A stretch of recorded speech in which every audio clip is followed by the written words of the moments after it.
What's going on, my YouTube peeps? Fernando with Pro Windows, aka the Nandolorian. And today's video, we're going to go a little bit in depth on the Nandolorian systems. The system here you're seeing behind me is a fully custom built system by myself to fit into my 2019 Transit 250. This is a medium-sized roof, and I'm going to go into details on most of the components that I use to successfully make this a clean, efficient install, allowing me to have plenty of space to get in and out of my van and able to still load up things, heavy equipment that I need to take to job sites, or for any reason if I need a van to transport something, I still have the space available. Previously, I do mention that I've gone through other systems that I purchased years ago, and you gain experience, and as you're wanting to become more efficient on the job, you have to purchase or upgrade systems to do that, right? We all want to be very efficient on our jobs, and we want to be there as less time as possible. For one, to be profitable, and two, so you don't take up much of your client's time. Time is very important for the client and for ourselves as business owners. So the less time we spend on a job site, the happier both parties are. Now, this is a double user system, meaning I have two ROs, I have one carbon, and I have two DIs. Each DI is operated by a single controller and a pump. One production pump for both systems and two delivery pumps that will deliver water to a designated reel. On another video, I previously explained I bypass my manifold on my reel. I do not use my manifolds to travel water, DI water through it and deliver it to my connection point where my water fed pole lines hook up to. There's a reason behind that. Go look at that video and we'll go from there. So, two DIs. Off the back, the standard stuff you can use to install this equipment onto any surface of your van. You're going to have to get creative. If you're going to be doing the installation yourself, if you're knowledgeable with tools and designing and all that stuff, it's not a complicated process. You just have to have a good mentality when it comes to creating things. Some people get stuck and they just don't know how to install it, or they'll go way beyond things that they need, and it can be hard. I've learned from doing my own custom builds on my trucks, trying to save me some money, because it does get expensive when you purchase expensive equipment and then having to pay someone frequently for every single install that you do. Now, if you have the money for it and you don't care, then props to you. I was that person before, but as I'm becoming more efficient, I want the business to be more profitable. I want to have that extra income so I can invest a little bit more into the business if I need to, or just have a cushion there for emergencies, correct? So the first thing, we have 4-foot strut channels. These are aluminum strut channels. I pretty much use almost aluminum in every single installation that I do, or I try to use stainless steel aluminum. The reason behind that is we are adding weight to the vehicle. So if you were to use nothing but steel parts, which most people do, one, because steel, it's a lot cheaper than aluminum, and it's more readily available at your local hardware stores, and people would just go ahead and buy that. But you got to keep in mind that you're adding weight to it. Even if it's 10 pounds, 20 pounds, 50 pounds, 100 pounds of steel that you're adding, that's 100 pounds. If you add another 5-gallon bucket into your truck, how much weight are you adding into that? 45, 50 pounds. So we have aluminum strut channels that are bolted onto this stainless steel divider cargo wall. This separates, this cargo wall you see here separates my cab from my cargo. And it's very sturdy, very durable. It's installed properly. It came from factory.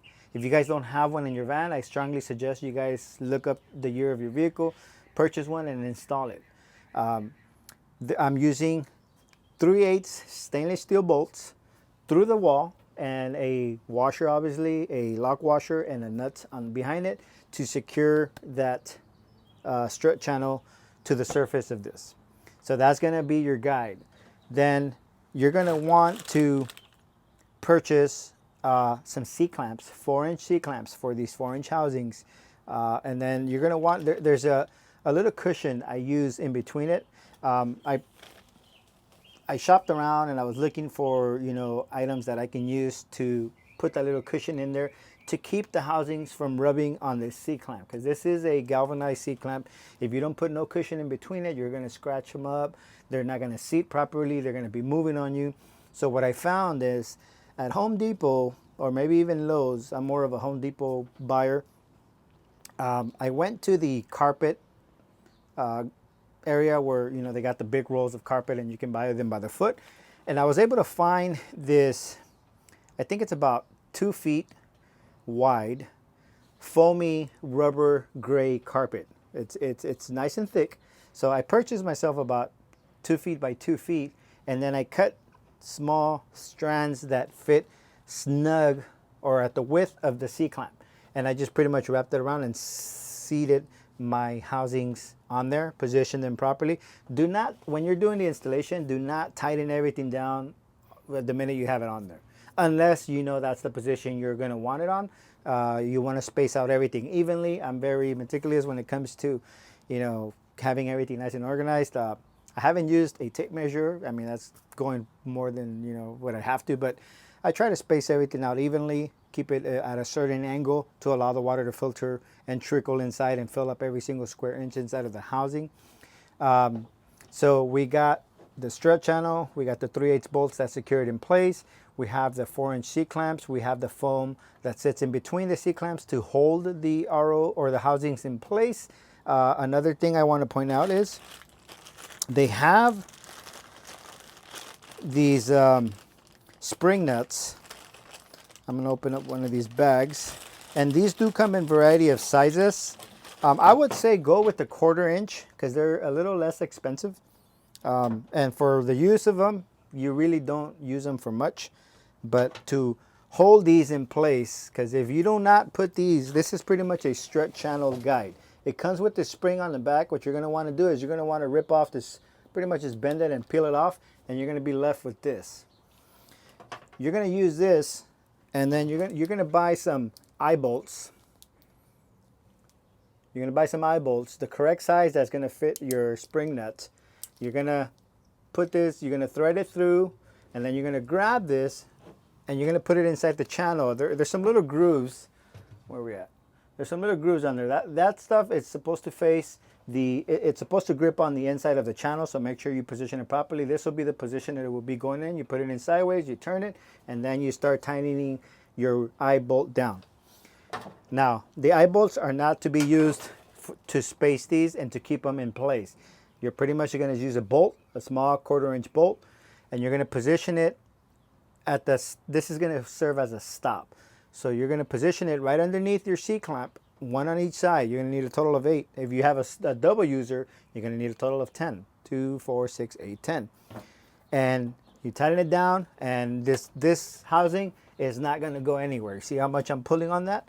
It's not going to move. Versus if I didn't use these and I pull down on this, the filter is going to slide a little bit down because that is not, there's no stop on that. So these are called spring nuts. They're made out of steel, and you can find these at Home Depot. They come in a bag of 5, I believe, depending what size you want to use, 1/4 inch or 3/8. Same thing with the eye bolts. They come in 1/4 inch and they come in 3/8. Why do I use these eye bolts? I use these eye bolts, I'm not sure if you can see in the videos, but down on the bottom, right in there, I have two. I have one there, and then I have one on this side. I have one right here.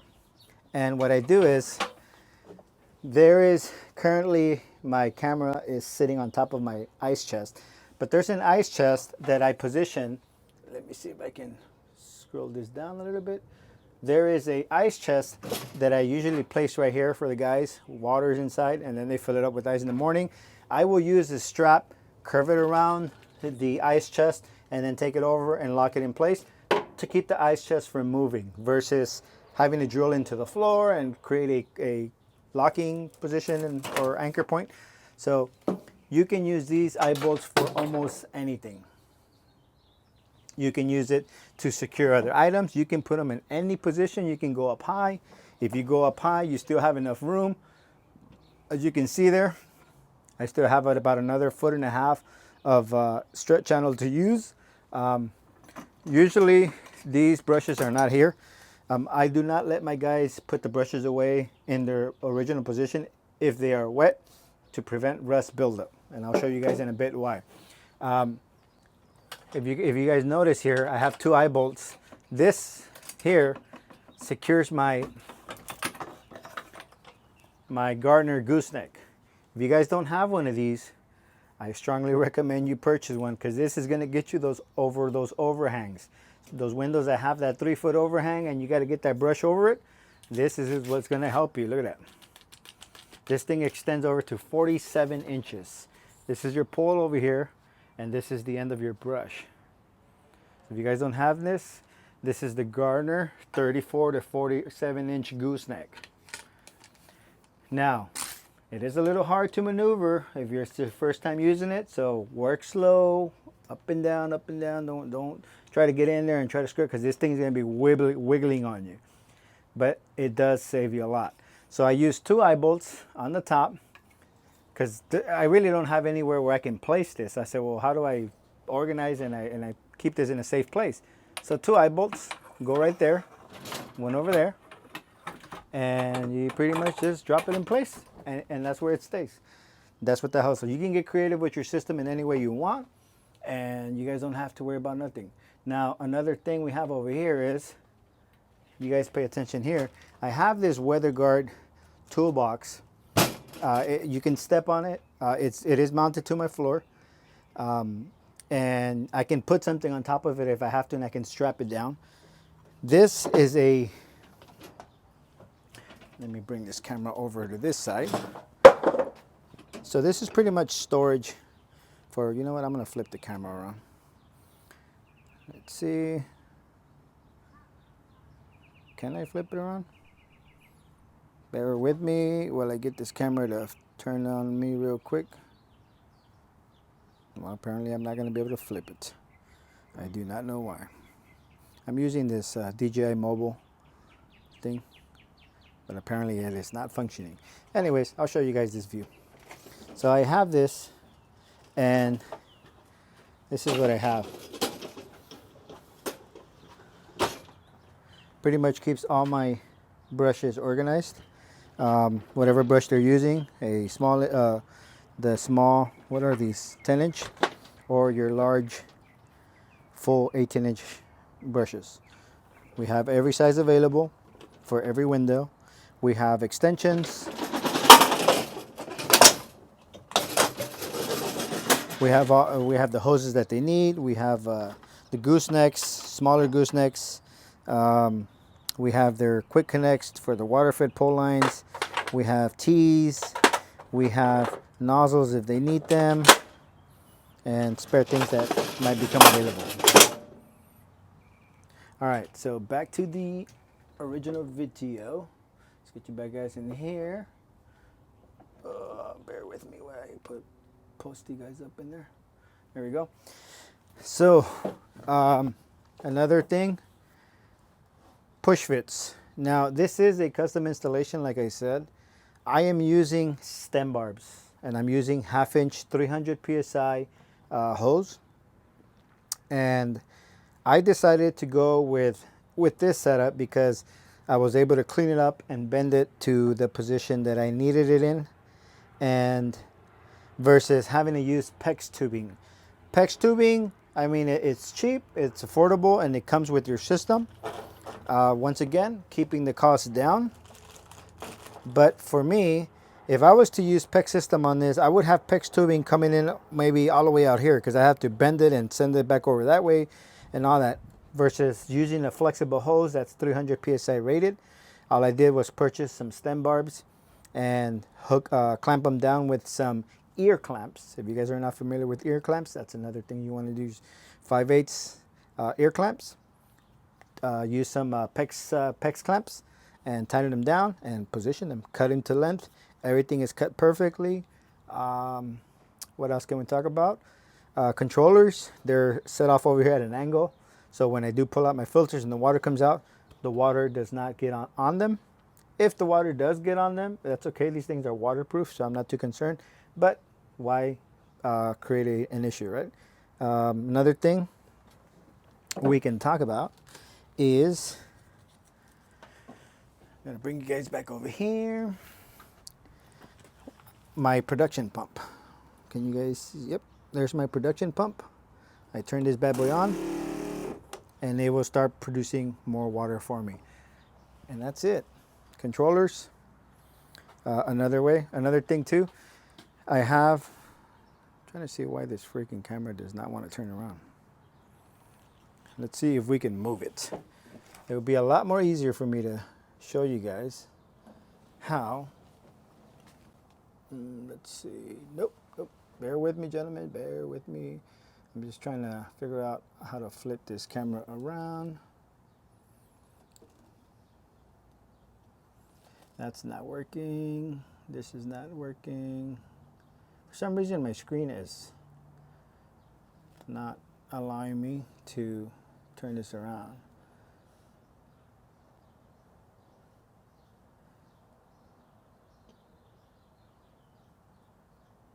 Side wheel mode, horizontal, joystick control, sound, yep. Anyways, well, since we can't do that, I really wanted to show you guys another thing. So my delivery, you guys can see that I have 2 reels in this area. Those are my 2 delivery reels. These reels only serve as storage now. So whenever we have to, if we have a large project and we need, I have about 200 feet of hose on this. On my truck, I have 300 feet. But these are cut down to 100 feet each. I strongly recommend that you cut them down to size. That way, if you get to a small job where you only need 100 feet, you pull 100 feet. You don't have to pull all 200 out. Or you can do 75 footers, 50 footers if you have to. Or it's up to you guys. Anyways, I pull my hose out and whatever I'm going to use, right? Then we're going to come out to the side of my vehicle and we have these connections. Ooh, that almost got me. This is where my DI water comes out, or my RO water. I came out with this idea. This is my water in to my system. And this is my deliveries. So the hoses I have on my reels will come out and quick connect to this. I am using 3/8. You can use a 1/4 inch if you want, but that's there. And that's all we got. I think that kind of solves the basic stuff that you have. Like I said, this is a double user, 2 ROs, 1 carbon, 2 DIs. One thing I will talk about is a lot of questions that I get is, how long do my DIs last? And how hard is it to replace? Depending on your setup, the replacement is going to vary based on how you mount your system. So I have quick access and there's nothing obstructing from me pulling out my filter, removing the end cap, pulling out the filter. There's another video on this that I explain on how to remove your filters and how to prepare for your DI filter replacements or your carbon or your ROs. So when designing your system and getting creative on your installation process, make sure you map out where you want to install it. You can put it on the ceiling, but if you put it on the ceiling of your van, you are going to have that little lip that comes downward, so that might prevent you from pulling out your filter. What you're going to have to do is you're going to have to remove your C-clamp, unmount it, pull it out, then clamp it back on. So it's really up to you guys. Now, what does it cost to have it serviced? Meaning, what is it going to cost you per year to replace your DI? If you do your own DI replacement, where you purchase a brand new DI cartridge, which run about, I don't know, somewhere in the $150 to $200 range. I like to use the Tucker ones because they now come nice and compact. They're not, the resin is not loose in there. You don't want a filter that the resin is loose inside. You don't want that. You want to make sure that it's super tight. So when you grab that filter and you shake it up and down, there's no wiggle room in there. The tighter it is, the better. So you purchase one of those, then you're going to want to purchase an additional empty housing.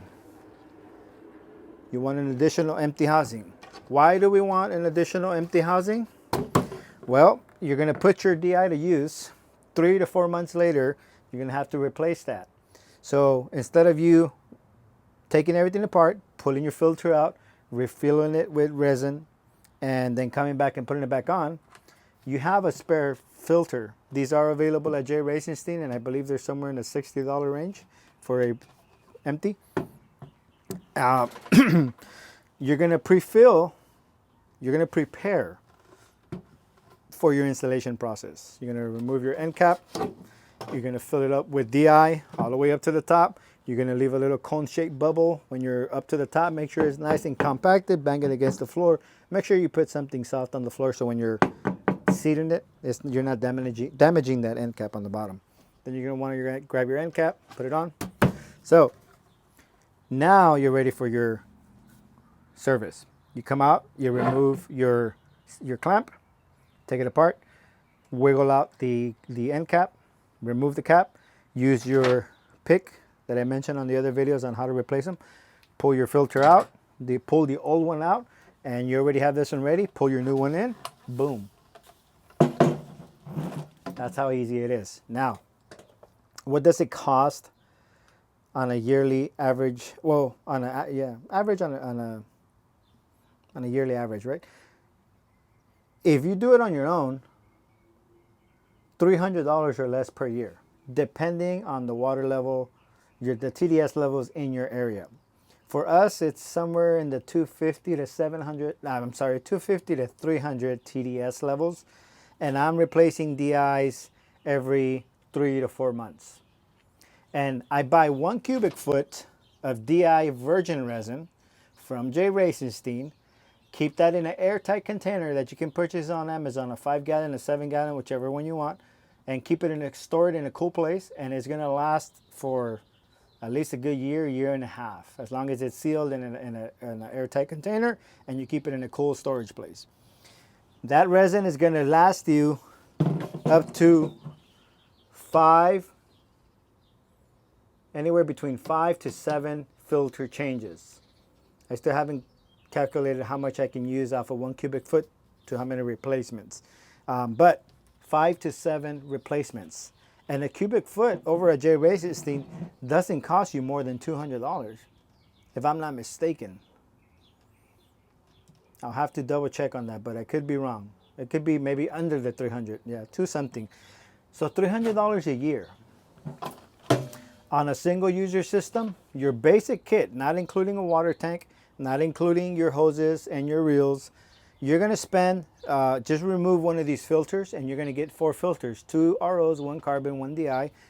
It's going to cost you $2,000 to purchase your kit.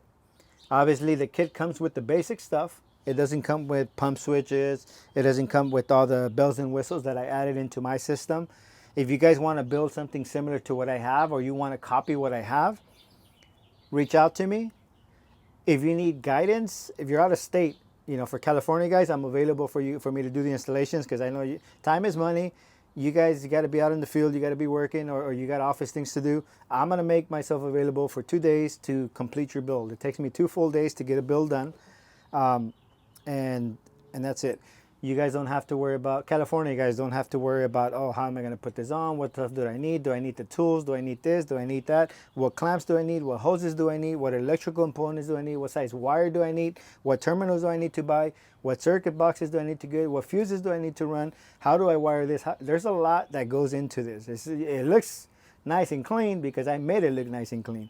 But it takes 2 full days to get it fully installed and operational. Now, for the out-of-state guys, I wish I can travel with all my tools, but unfortunately it can get expensive. And if you hire me to come out of state, you know, you got hotel and lodging, and you got to pay for my tools, and my tools are really heavy. I got boxes of things that I use. Maybe I don't have to bring everything along, just my basic stuff. You can probably purchase all the components that I need on your own, but it still can get expensive. And I would rather sell you some of my time to help you virtually install this yourself, which we can do. There's a Venmo account that I have. You can purchase, 3-4 hours of use. And I can tell you exactly, I can guide you. Okay, this is how you set up your end caps. This is what you do. This is the component. I'm going to send you a list of the things you need to purchase prior to doing your installation so you're ready. The tools that you're going to need to pre-drill and install and all that stuff. And then I'll show you how to route your controllers to your pumps, how to run your plumbing to your tank, from your tank to your over here, and all that. There's a lot that goes to it. So make sure you invest the right amount of time. It takes me 2 days. I don't know how long it's going to take you. So take advantage of the time that you do decide to hire me for the couple of hours that you need. Use them wisely. And that's it. Very good system. A lot of the concerns were, I'm running 3 pumps on this one. On my truck system, I'm using 4 pumps. And some of the concerns were, well, each pump is drawing about 40 amps, and you got a total of four pumps. When you're using them, you're running 160 amps. That's not true.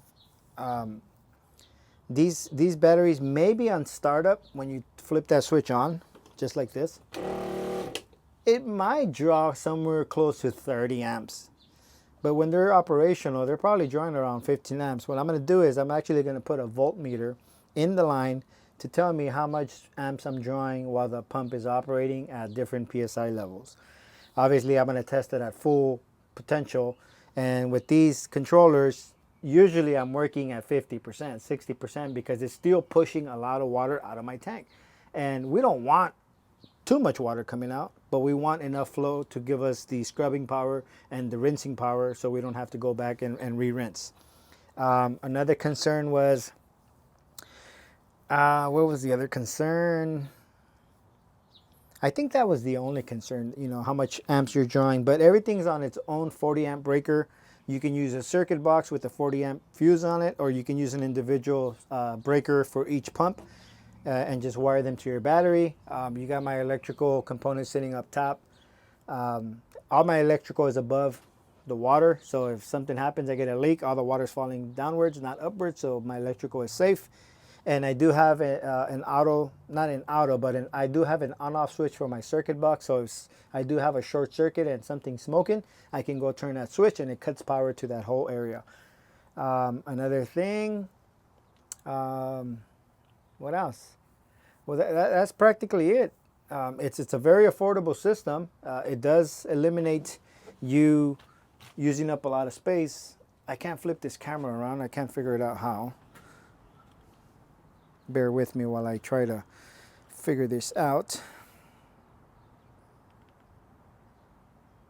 That's not going to work. That's my record button.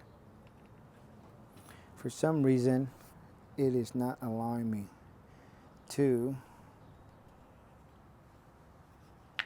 Let's see here. I want to flip it around somehow, but for some reason, it is not letting me.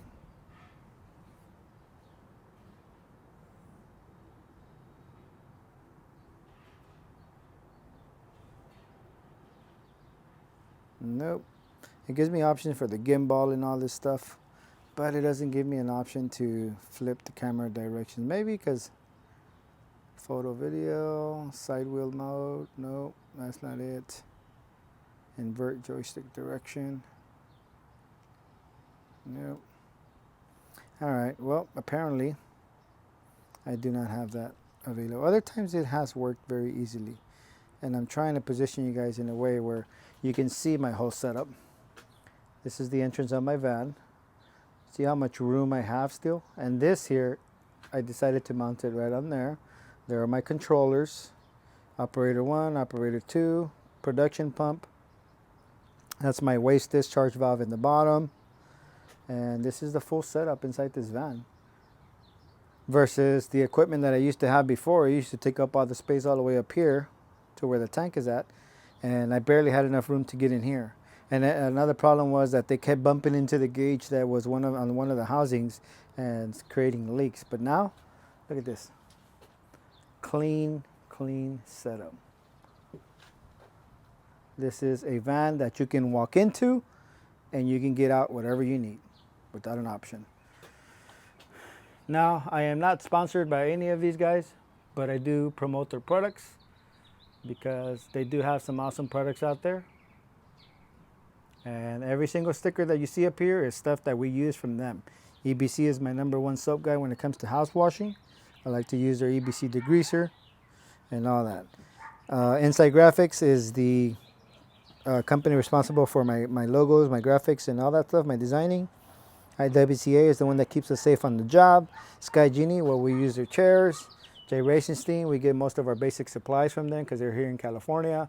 F9, we use some of their acid-based chemicals for stain removal. Petzl, we use all of their high-rise gear for that. Team Tucker, well, we still use their DI resin. And what else? SIIE is Scaffold Certification Industry, and that's it. But we're representing. If you purchase a kit, let me know. I'm going to go ahead and send you your official decal right there. Make it official. I like to put them on the housings. You can put it wherever you want. Mr. Carlos Gonzalez right here with the wash on hashtag, and J. Racenstein up on top, because they are the, Mr. Kyle is the one that, Mr. Kyle and Mr. Blythe are the ones that originally helped me get this all together. We started with Big Blue. But anyways, I'm going to cut this video now because I think we've been on it too long, 31 minutes. If you have any questions, comments, leave them down in the comment section. Remember to hit that like button, share the videos with your friends or with people you might think that might be interested or might have ideas. This is a system, a fully system, just the way you see it in my truck today. You're going to spend anywhere between $600 to $6,500, everything included, but your secondary battery and your, just your secondary battery and your hoses. $6,500. Actually, no, the hoses will come included. For installation, California installs. Arizona, maybe Nevada, Las Vegas, 5-hour drives. I can do a 5-6 hour drive. But obviously we're going to have to talk numbers and we'll go from there. Anyways, thank you guys for tuning in once again with your boy, the Nandolorian. If you have questions, comments, or concerns, leave them down below and we will be in touch. Until next time, peace out.